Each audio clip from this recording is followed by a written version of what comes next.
Going, ladies and gentlemen, this is Jeff with iDownload Blog. Let's talk about Battsaver. It is a new jailbreak app that allows you to save battery life by managing your wireless radios. I'm going to show you how this works here in this video. Now, it may be a little lengthy just because this app is so deep. There's so much to talk about. Now, in my network settings, you see where I have my cellular connection and I have my Wi-Fi connection. So just keep those in mind. Those are some things we're going to talk about. Now, let's turn off the device and wait a second and see what happens to those wireless radios that we just referenced, the cellular connection and the Wi-Fi connection. So I'm going to give it a few seconds to just simmer for a bit. And I'm on my black screen courtesy of my power button, the sleep button. Now I'm going to wake it up. Okay, you see the Wi-Fi is still on. It never went off. And if we slide to unlock, you'll see that everything is still A-OK. So the cellular connection is still there, the Wi-Fi connection is still there, and that's because we have our saving strategy in Battsaver set to none. So basically, it's just completely disabled. I'm going to show you that right now. So once you install Battsaver, you'll get this little app icon on your home screen. Looks like a bat, which makes sense.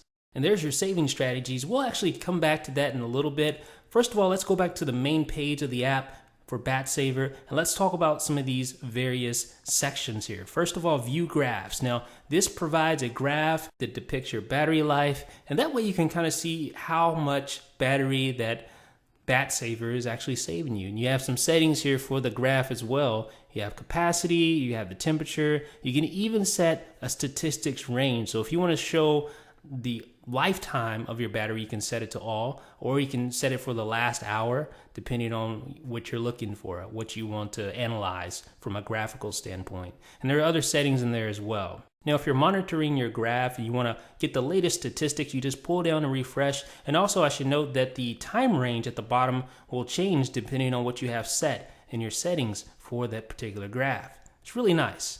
Now let's talk about last battery state. Here you can get all sorts of ridiculously in-depth information on your battery. Is the battery installed? Well, I hope so. Yes, in this case, you have your charge cycle count, you have your current capacity, your max capacity, design capacity, instant amperage, temperature, time remaining, measured on. So you get all these ridiculously in-depth statistics. Voltage is charging at critical level. What else is there? At warning level. What else we have there? AC connected. So it really does tell you some verbose information about your battery, so you can get as much detail on that as possible. It's great for troubleshooting issues. And yeah, you can pull the refresh on here as well. So let's go back to our previous page, the main page of Battsaver.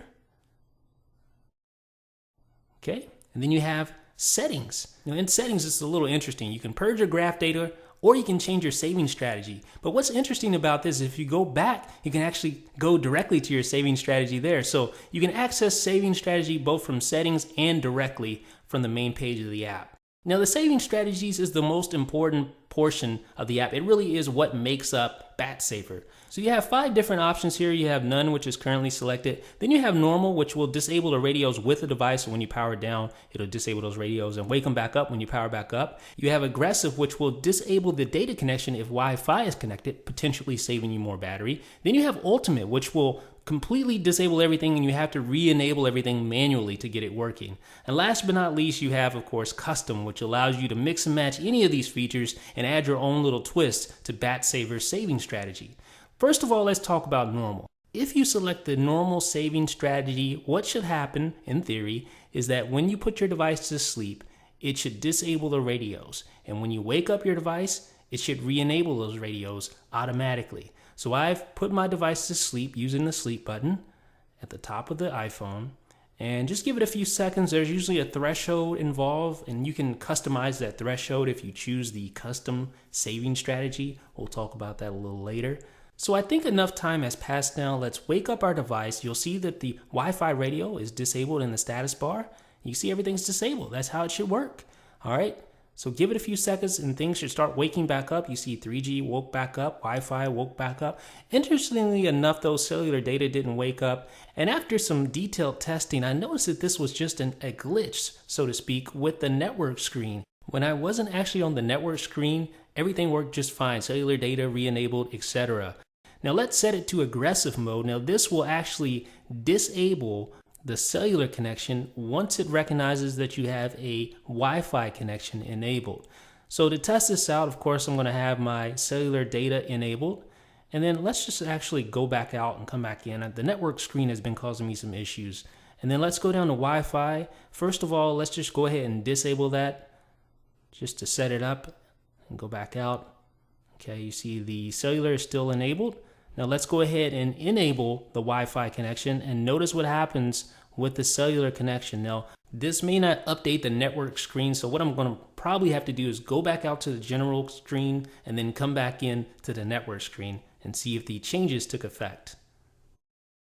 And there you go, cellular data is disabled just like that. Now, what happens if I disable the Wi-Fi connection? Will cellular data come back on? Well, let's find out here. I'm going to disable the Wi-Fi connection and go back out and see what happens with my cellular connection. And again, I may need to refresh this network screen because it doesn't like updating. So let's go back out to general and then go back into network and see what we find. Yes, the cellular data is re-enabled, and that all happened because of Battsaver.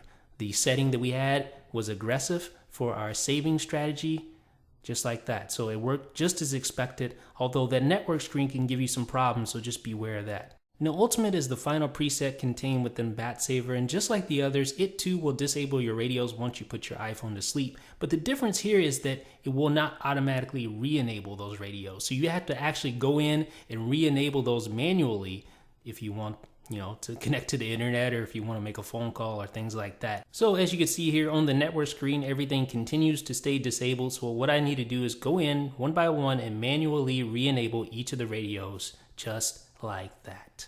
Now, the final option contained within the saving strategies page is perhaps the most awesome feature, the custom settings. This allows you to mix and match various settings from those previous presets into your own custom saving strategy. This is pretty awesome, and it's especially great for those of you who like to tinker and get some really fine-grained control over your radios. So let's look at a few of these here. For instance, this one, turn on radios in background. This one's a really neat one because it'll actually wake up your radios at a certain interval. You can actually set that interval using this option here. So for instance, you can set it for every 30 minutes, and every 30 minutes it'll wake up your radios, and then any new email or messages you have will come in. Now here's another setting I like, delay before radios on off. So this will allow you to change the threshold before your radios turn on or off. You can change the time threshold. Now there are other settings as well, manage critical battery level. So you can turn on ultimate mode, which we covered earlier, if your battery goes below 15%. So that'll help you save some additional battery life, give you a little more time on your device. Now here's another important section, radios management. So you can turn on things like Bluetooth, for instance, to work with Battsaver. That is really cool. And don't forget to periodically check your graph each day just to see how much battery you're actually saving and get a good idea as to what Batsave is doing for you. How is it working for you? I'm really interested. If you guys tried this, if you decide to try out Battsaver, then definitely let me know how you fared. How was your battery impacted? Was it impacted for the better? Now, although I'm a bit skeptical about the app's claims to have 2 times better battery life, I don't think you could get worse battery life with Battsaver. I think it's definitely going to save you some battery just because of the way it manages the radios. It may not give you 2x times the battery life or more than that, but it probably will get you some more usage out of the battery. And anything, even 10% more, is a good thing. For $2.99, that can't be beat. It's a great interface. The way you set it up is very intuitive, and it works very well. Now, granted, I did have some issues with the screens not refreshing on my network screen and things like that, and I ran into a few issues here and there, but for the most part, I'd have to give a strong recommendation to Battsaver just because of the potential that it could save you even 5 or 10% on your battery. That alone is worth $3. If you multiply that or quantify that over the time that you own your device, then I don't think you can go wrong here. What about you? What do you think? Let me know what you guys think in the comment section. This is Jeff.